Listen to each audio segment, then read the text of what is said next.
여러분, 사순절 기간 동안에 예수님을 더 많이 깊이 묵상하고 생각하시길 바랍니다. 그런데 우리 인간들은 얼마나 주목받고 싶어 합니까? 여러분 어떠신가요? 참 사람이 주목받고 싶어 하고 주목받기를 갈구합니다. 치열한 경쟁 사회 속에 살면서 인정받고 주목받는 인간이 되기를 원하죠. 에이브라임 매슬로우는 이것을 존중의 욕구라고 했습니다. 이른바 여러분 아시는 대로 인간 욕구의 5단계 이론인데요. 매슬로우는 인간은 누구나 5가지 욕구를 가지고 태어난다고 했습니다. 그리고 그 욕구들이 순차적인 단계를 가진다고 이야기했죠. 가장 기초적인 욕구인 생리적인 욕구, 그리고 이 욕구가 어느 정도 충족이 되면 그 다음에 이제 안전의 욕구를 또 추구하고, 그리고 이것이 또 어느 정도 충족이 되면 그 다음에는 어딘가에 소속되고 싶은 소속의 욕구, 그리고 누군가로부터 높임받고 누군가로부터 존중받고 주목받고 인정받으려고 하는 존중의 욕구가 또 생긴다는 겁니다. 그리고 마지막 5번째 단계, 매슬로우가 최고 수준의 단계라고 욕구라고 했던 자기 발전을 이루고자 하는 자아 실현의 욕구, 이렇게 5가지 욕구를 인간은 태어나면서부터 가지고 있고 단계적으로 갖게 된다, 이런 학설을 이야기했습니다. 이 5가지 욕구가 1단계에서 2단계로, 2단계에서 3단계로 이렇게 발전해 간다는 거죠. 여러분, 이것이 어느 정도 일리가 있어서 심리학이나 또 마케팅 분야에서 기업하시는 분들이 많이 이것을 활용하고 그렇게 활용됩니다. 근데 이것은 학설이고 학설로서는 어느 정도 일리는 있지만 정설로 받아들이기는 어렵다 하는 것이 일반적인 평가입니다.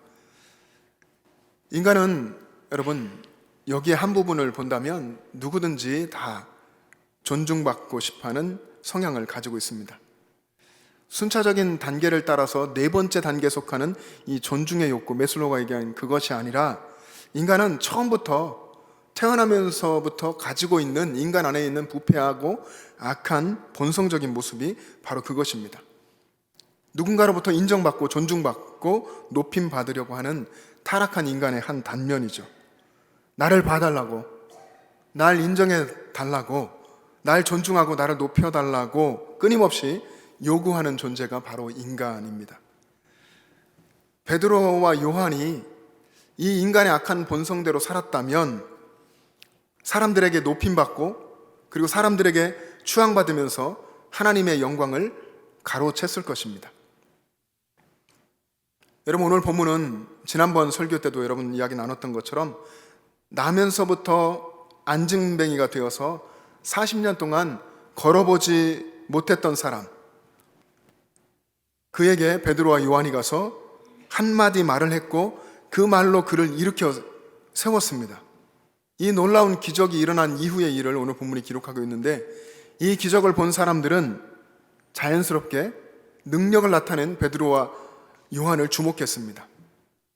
이것이 사람들의 일반적인 반응이죠. 그런데 베드로와 요한은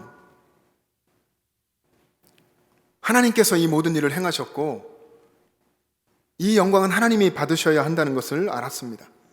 그래서 사람들이 자신들을 높이려고 하는 것이 두려웠습니다. 행여라도 마땅히 하나님께서 받으셔야 할 영광을 가로채게 되지는 않을까 베드로와 요한은 두려웠던 것입니다. 그래서 베드로와 요한은 자신들을 향한 관심을 하나님께로 돌리려고 했습니다. 베드로가 무리들 가운데 서서 외쳤습니다. 이 일은 예수 그리스도의 이름을 믿음으로 말미암아 일어난 하나님의 역사다. 크게 외쳤습니다. 여러분, 베드로가 보였던 또 요한이 함께했던 이 행동은 우리가 본받아야 할 믿음의 선진들의 행동이었습니다. 바울과 바나바가 전도 현장에서 이런 일을 경험했습니다. 사도행전 14장에 보면 바울과 바나바가 전도여행을 하다가 루스드라에서 복음을 전하게 됐습니다. 이 루스드라에는 나면서부터 걸어보지 못한 안진뱅이가 있었는데 그는 전혀 발을 쓰지 못했다라고 성경에 써 있습니다. 발을 쓰지 못하는 안진뱅이가 있었다. 그가 바울의 설교를 듣게 됐습니다. 바울은 말씀을 듣고 있는 그 안진뱅이를 보면서 그에게 믿음이 있는 것을 바울이 보게 됐습니다. 그래서 바울을 향해서 큰 소리로 명령했습니다. 내 발로 바로 일어서라. 이 명령이 떨어지자 이 안진뱅이는 즉시 일어나 걷게 됐습니다. 이 기적이 일어났고 이 기적을 목격한 사람들이 바울과 바나바를 신이라고 섬기려고 숭배하려고 했습니다. 바울은 헤르메스라고 하고 바나바는 제우스라고 신이라고 말하며 이 두 사람을 숭배하려고 했고, 이 상황이 걷잡을 수 없이 전개되면서 급기야 제우스 신당의 제사장이 소를 가져오고 또 화환들을 가지고 와서 무리와 함께 바울과 바나바를 제사하려고, 그 바울과 바나바 살아있는 사람에게 제사하려고 했습니다. 이때 바울과 바나바가 무리 가운데로 들어와서 옷을 찢고 소리를 지르면서 여러분이여 어찌하여 이러한 일을 하느냐, 우리도 여러분과 같은 성정을 가진 사람이라. 여러분에게 복음을 전하는 것은 이런 헛된 일을 버리고 천지와 바다와 그 가운데 만물을 지으시고 살아계신 하나님께로 돌아오게 함이라. 바울과 바나바가 옷을 찢고 큰 소리로 외치고 제지하면서 사람에게 제사하지 못하도록, 사람을 숭배하지 못하도록 했고, 살아계신 하나님을 그 무리들이 바라보게 했습니다. 사랑하는 여러분, 우리도 이렇게 믿음 생활을 해야 됩니다. 만약 여러분 주변의 사람들이 여러분을 주목하고 또 사람을 높이려고 한다면 여러분이 가만히 있지 마시고 그 시선이 하나님께로 돌려지도록 힘쓰시길 바랍니다. 우리는 우리의 존재가 인정받고 우리가 높임받기 위해서 존재하는 그런 인간이 아니라, 우리는 예수 그리스도의 이름을 높이고 예수님의 주되심을 드러내고 하나님께 영광 돌리는 자로 부름 받았습니다. 사람들의 칭찬, 사람들의 관심으로 우리는 하나님께 대한 집중력을, 신앙의 집중력을 잃어버릴 수 있습니다. 사람들의 칭찬과 관심이 너무 좋으니까. 그래서 하나님을 바라보지 못하고 사람들을 바라보며 또 자기 자신을 바라보게 됩니다. 칭찬이라고 하는 것은 고래도 춤추게 한다는 말이 있죠. 칭찬은 사람을 들뜨게 하고 비행기에 태워준다고 하는 것처럼 하늘을 나는 것 같이 그렇게 만들어줍니다. 그런 기분이 들게 합니다. 그런데 그런 관심들 때문에 오히려 신앙인은 영적인 침체에 빠지기 쉽다는 것을 기억해야 합니다. 사람이 하나님의 영광보다 자신의 유익을 추구하면서 하나님을 우선순위에서 밀어내는 그런 상태를 영적인 침체라고 이야기할 수 있습니다. 여러분, 영적으로 어떤 상황 속에 계십니까? 우리가 하나님과의 관계가 멀어지는 영적 침체에 빠지지 않도록 매일 매순간 하나님의 영광을 생각하고 하나님께 집중하고 하나님께 최우선을 두는, 우선순위를 두는 그런 삶을 살아가야 합니다. 여러분, 오늘 본문에 보면 나면서 안진뱅이였던 40년 동안이나 걷지 못했던 사람이 일어나게 된, 한순간에 일어난 이 기적을 보고 또 들은 사람들이 솔로몬 행각이라는 곳에 달려와서 몰려들었습니다. 이 모습을 본 베드로가 외쳤습니다. 오늘 우리 읽은 본문 속에 있는데, 이스라엘 사람들아, 이 일을 왜 놀랍게 여기느냐? 우리 개인의 권능과 경건으로 이 사람을 걷게 하는 것처럼 왜 우리를 주목하느냐? 이 일을 왜 놀랍게 여기느냐? 사람이 한 것을 생각하면 당연히 놀랍겠죠. 그러나 베드로와는 하나님이 하신 것임을 확실하게 알고 고백했기에 기이 여기고 놀랍게 여기지 말라, 하나님이 행하신 것이다 말하는 겁니다. 그리고 왜 우리를 주목하느냐? 하나님께 주목하여라. 오히려 무리들에게 반문했습니다. 여러분, 베드로가 한 이 말이 우리에게 어떤 의미가 있겠습니까? 우리들은 우리들의 삶의 현장에서 늘 겸손해야 합니다. 나면서 안진뱅이로 평생을 살던 사람을 하루아침에 뛰고 일어서서 뛰고 걷는 그런 사람으로 완치시켜 놓고도 이게 베드로가 한 일이잖아. 요한이 한 일인데, 난 아무것도 아니다. 내가 한 일은 하나도 없다. 하나님이 하신 것이다. 나는 기적을 일으킬 만한 사람이 아니다. 라고 말했던 베드로의 자기 부정과 겸손을 우리는 배워야 합니다. 여러분, 우리 믿음의 사람들은 자기 자신을 통해서 어떤 위대한 일이 일어나더라도 끝까지 자신을 낮추며 겸손해야 합니다. 여러분, 우리 인생이 어떻습니까? 우리 인생이란 무엇입니까? 인생이 화려해 보이는 사람도 있죠. 근데 아무리 화려해 보여도 이사야 40장의 말씀에 보면 그 육체는 풀이요 그 아름다움은 들의 꽃과 같다고 했습니다. 우리 인생이 아침에 잠깐 보이다가 사라지는 안개 같은 그런 존재 아닙니까? 얼마 전에도 안개가 정말 많이 낀 날이 있었는데 해가 뜨면 또 순식간에 사라지지 않습니까? 야고보서 4장 14절 말씀에 보면 내일 일을 너희가 알지 못하는도다. 너희 생명이 무엇이냐? 너희는 잠깐 보이다가 없어지는 안개니라. 여러분, 이 구절을 짧게 요약하면 너희는 안개니라, 이렇게 말할 수 있습니다. 금세 사라져버리는 안개라는 것이죠. 근데 여러분, 그런 우리들인데 어찌 그렇게 우리 자신을 내세우려고 하십니까? 어떻게 그렇게 하나님 앞에서 자랑하려고 하십니까? 하나님 앞에서 겸손할 수 있기를 바랍니다. 마땅히 하나님 앞에서 해야 할 일을 한 것처럼 그렇게 끝까지 자신을 낮추며 겸손할 수 있는 저와 여러분 될 수 있기를 바랍니다. 누가복음 17장 10절에 보면 이런 말씀이 기록되어 있습니다. 이와 같이 너희도 명령받은 것을 다 행한 후에 이르기를 우리는 무익한 종이라 우리가 하여야 할 일을 한 것뿐이라 할지니라. 예수님이 비유의 말씀에 이렇게 말씀하신 거죠. 우리는 무익한 종이라. 우리는 다 주님의 종된 사람들인데 대단한 일을 하는 것 같아도 또 놀라운 성과들을 이루어내더라도 우리는 무익합니다. 주님, 무익한 종입니다. 해야 될 일을 한 것뿐입니다. 이렇게 고백하는 사람이 되어야 합니다. 근데 여러분은 여러분 자신에게로 영광이 돌아올 때 사람들이 여러분을 높이고 여러분을 잘했다 하고 그럴 때 여러분 어떻게 하십니까? 자기 존재의 인정을 갈구하고 또 명예욕에 우리 인간은 눈이 멀어 있기 때문에 우리도 그래서 주님께로 돌려져야 할 영광을 그냥 받아들이고 가로채지는 않습니까? 바울은 고린도서 3장 7절에서 그런즉 심는 이나 물 주는 이는 아무것도 아니로되 오직 자라게 하시는 이는 하나님뿐이니라. 오직 자라게 하시는 이는 하나님뿐이라고 했습니다. 바울이 하나님을 주목하고 하나님을 바라보라고 사람들로 하여금, 여러분 주변의 모든 사람들로 하여금, 나 자신은 물론이겠거니와 나 자신을 바라보지 않고 사람을 주목하지 않고 하나님을 바라보게 해야 합니다.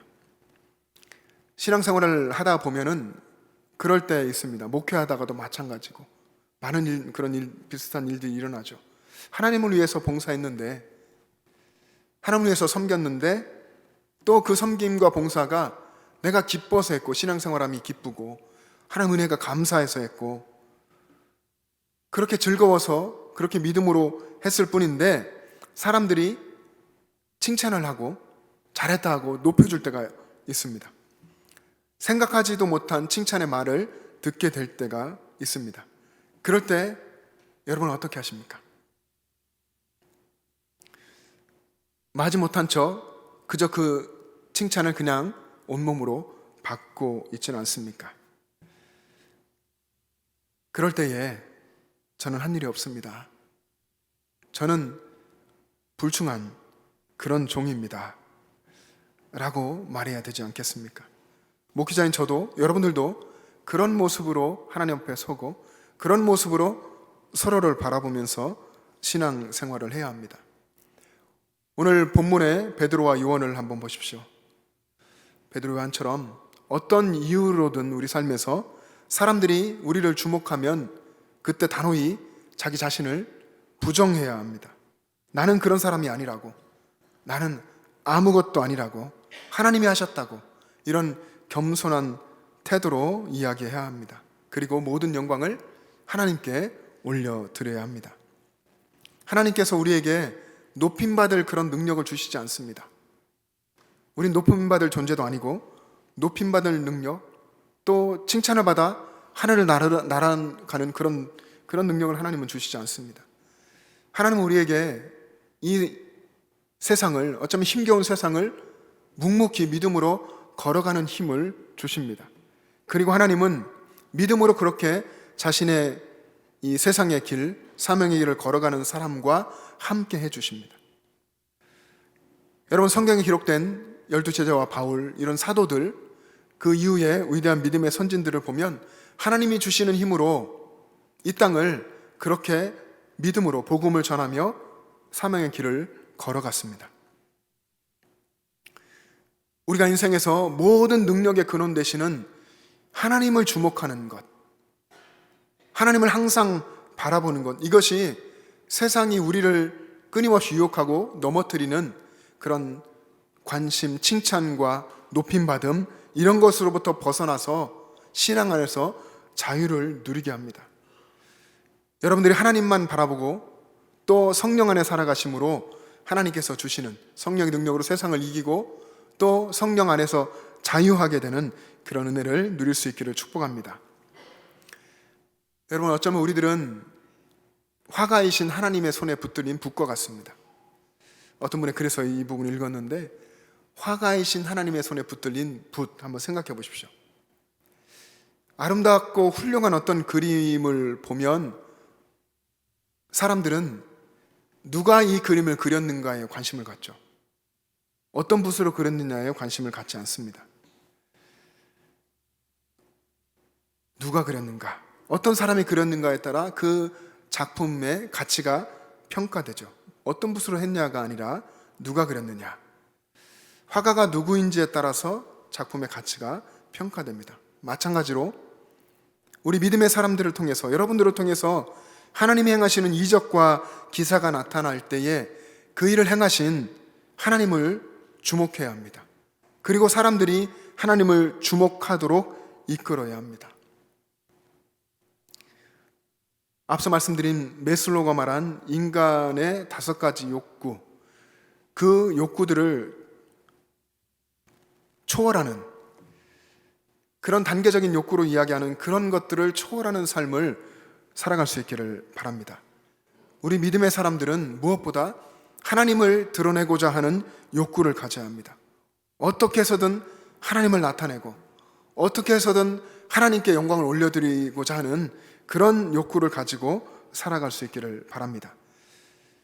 하나님은요, 사람들로 하여금 자기 자신이 아니라 하나님을 주목하게 했던 그런 사람들을 통해서 일하셨습니다. 베드로와 요한에게도 마찬가지고 바울과 바나바에게도 마찬가지였습니다. 여러분, 다시 말하면 하나님은 하나님을 드러내는 증인들을 통해서 일하셨다는 것입니다. 우리가 읽은 본문 15절의 하반절에 보면 우리가 이 일의 증인이라, 베드로는, 요한은 자신들이 하나님의 일에 행하신 그 일에, 우리 주님이 행하신 복음의 역사에 증인이라고 이야기했습니다. 베드로와 요한이 하나님 행하신 그 일에 증인되어서 거기서 소리치며 외쳤고 예수님의 주되심을, 그 복음을 전하였습니다. 여러분, 성경을 읽어볼 때, 사도행전을 볼 때 놀라운 사실은 사도들과 또 초대교회의 성도들이 사람들의 칭찬과 존경과 찬사를 추구하지 않았지만, 그런데 초대교회는 칭찬받는 교회였다는 것입니다. 사도행전 2장 47절에 보면 초대교회가 온 백성에게 칭송을 받았다고 했습니다. 근데 오늘날 우리 교회는 어떻습니까? 오늘날 우리 교회는, 이 땅의 교회들은 사람들에게 칭송을 받지 못하고 오히려 지탄을 받는 부분이 많이 있습니다. 초대교회 성도와 우리가 다른 부분은, 초대교회는 성도들은 그들의 예배와 또 교육과 친교와 전도와 또 세상 속에서의 모든 삶, 그 모든 곳에서 하나님께 영광을 올려드렸고 기적과 능력을 행하시는 하나님을 주목하게 했는데, 근데 오늘날 우리 교회들, 오늘날 지금 여기 있는 우리를 포함한 이 땅의 성도들이 이 신앙의 본질을 잃어버리고 자신들이 영광을 취하려고 하고 하나님께 올려드려야 할 영광을 가로채고 또 자기 유익을 위해서, 자신을 위해서 살아간다 하는 것입니다. 이것이 초대교회 성도들이 가진 신앙의 본질과 우리들이 다른 것입니다. 사랑하는 여러분, 우리가 신앙생활하며 주목해야 할 분은 오직 예수 그리스도십니다. 우리가 영광 돌려야 할 분도 오직 예수 그리스도이십니다. 우리가 예수님께 주목할 때 우리가 우리의 삶에서, 우리의 구체적인 세상 한가운데 삶의 현장에서 예수님을 바라볼 때에 예수님께서 그런 우리들을 통해서 일하시고 이 땅의 기적과 능력의 역사를 나타내실 것입니다. 그런 삶을 살아가시는 여러분 되시기를 축복합니다. 기도하겠습니다. 하나님 아버지, 참 감사합니다. 우리를 구원하시고 오늘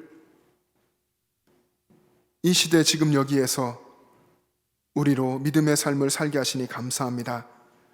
아버지 하나님, 우리의 삶 속에서 나 자신이 이미 십자가에서 죽었고 거룩하신 하나님 앞에서 나는 아무것도 아님을 늘 고백하는 자기 부정과 겸손으로 살아가게 하여 주시옵소서. 그래서 우리의 삶 가운데서 놀랍도록 역사하시는 하나님을 늘 경험하고 하나님을 주목하고 하나님께 영광을 올려드리는 우리들 모두가 되게 하여 주시옵소서. 감사드리며 예수님의 이름으로 기도합니다. 아멘.